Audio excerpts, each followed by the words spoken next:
A black mechanic struggling fixed. A billionaire's jet on the runway. She proposed to him on the spot. The day began like any other for Marcus Carter, a 32-year-old mechanic working at a private airstrip in Atlanta. His hands were always stained with oil, and his clothes carried the smell of metal and sweat, a smell he had grown used to since he was 14. Marcus had lived his entire life in one of Atlanta's toughest neighborhoods. His mother, Gloria Carter, worked 2 jobs, cleaning offices during the day and a diner at night, just to keep food on the table for Marcus and his younger sister, Mia. Marcus never complained, but deep inside he carried a dream, to work with airplanes, maybe even design one someday.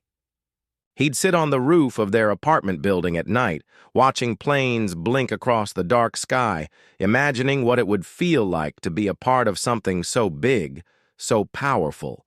But life was rarely fair. After high school, while others headed to college, Marcus could only afford a small technical institute. He graduated with top scores but landed only low-paying jobs. No big companies called him back. No big breaks came his way. Every month was a struggle. Bills piled up. Mia's college tuition was looming. Marcus sometimes skipped meals to save money for her books. Still, he kept working, hoping one day someone would notice his talent. On the other side of the city, Samantha Reeves was living a completely different life. At 29, she was the CEO of Neurotech Systems, a cutting-edge AI company worth billions. Born into a middle-class family, Samantha had built her empire from the ground up. Her first major breakthrough came at 21, when she created a language processing algorithm that major companies fought over. By 25, she was on magazine covers. By 27, she was one of the richest women in tech. But all the money and success didn't protect her from pressure. Every minute of her schedule was packed. Meetings, conferences, deals worth millions. She was flying to New York that afternoon for the biggest investor summit of the year. Everything had to be perfect. Her jet, a Gulfstream. G700 symbolized speed, power, and precision, just like her life. Or so she thought. At exactly 2:15 p.m., Samantha's jet rolled onto runway 7. Marcus was nearby fixing a small cargo plane when he heard the first scream of the siren. The Gulfstream had stopped abruptly halfway down the runway. Smoke curled out of its left engine. Pilots scrambled to communicate with the control tower. Marcus dropped his wrench. Something told him this wasn't minor. Airport mechanics gathered, but nobody wanted to touch the jet. It was worth $75 million. One wrong move could cost someone their career. But Marcus didn't care about titles or risks. He identified a problem and sought to resolve it. Grabbing his toolbox, he ran toward the smoking jet. When Marcus climbed the ladder to the engine, the heat almost burned his face. He quickly diagnosed the issue. The fuel pressure valve was jammed and heat was building rapidly. The pilots yelled down, "We've got 30 minutes max before this plane is grounded for the day." Marcus shouted for tools, his voice cutting through the chaos. Samantha stepped out of the jet, heels clicking against the metal stairs, arms crossed. She was used to people solving problems fast, but this mechanic was different. He wasn't panicking. He wasn't second-guessing himself. "Can you fix it?" "Fix," she called out.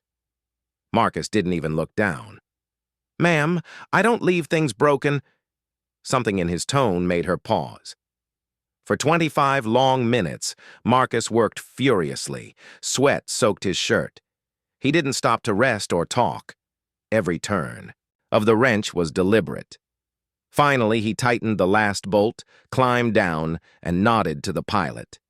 The engine roared back to life, smooth, perfect.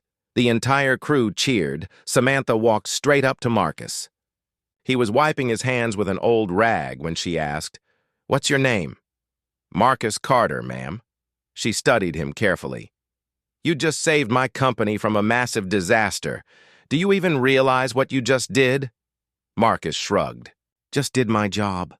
"No," she said firmly. "You did what nobody else here had the guts to do."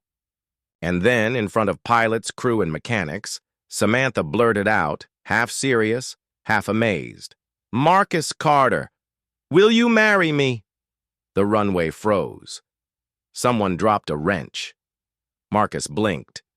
"Wait, what?" Laughter rippled through the crew, but Samantha's eyes stayed locked on his. "I'm serious. A man like you, brave, calm under pressure, brilliant. You don't just fix engines. You fix problems. You fix chaos. I like that," Marcus stammered. "Ma'am, I don't even own a car right now." "Perfect," she smiled. "We'll start with a Rolls-Royce." Of course, they didn't marry on the spot, but Samantha offered Marcus a job, head of aviation maintenance for her entire company fleet, with a salary big enough to change his life overnight. Marcus moved his family out of the old neighborhood. He paid off Mia's college tuition. He finally bought his mother the house she had always dreamed of. Over the next year, he and Samantha grew close. Late-night talks during flights, shared dreams, mutual respect. It all blossomed into something more. Marcus wasn't intimidated by her wealth. Samantha admired his humility, his hard work, and his refusal to be impressed by money. Exactly 1 year later, at the same airstrip, as the sun dipped below the horizon, Marcus knelt on one knee with a small velvet box. "Samantha Reeves," he said, voice steady but eyes shining. "You asked me once if I'd marry you. My answer is yes, if you'll still have me." She laughed through tears. "Yes, Marcus Carter. 1,000 times yes." They married 6 months later in a private ceremony. Marcus started a foundation to teach aviation engineering to kids from poor neighborhoods, giving others the break he never had. Every time they passed Runway 7, Marcus would smile. That was where his life changed forever, and the story of the black mechanic who fixed a billionaire's jet and stole her heart became legend at the Atlanta airstrip.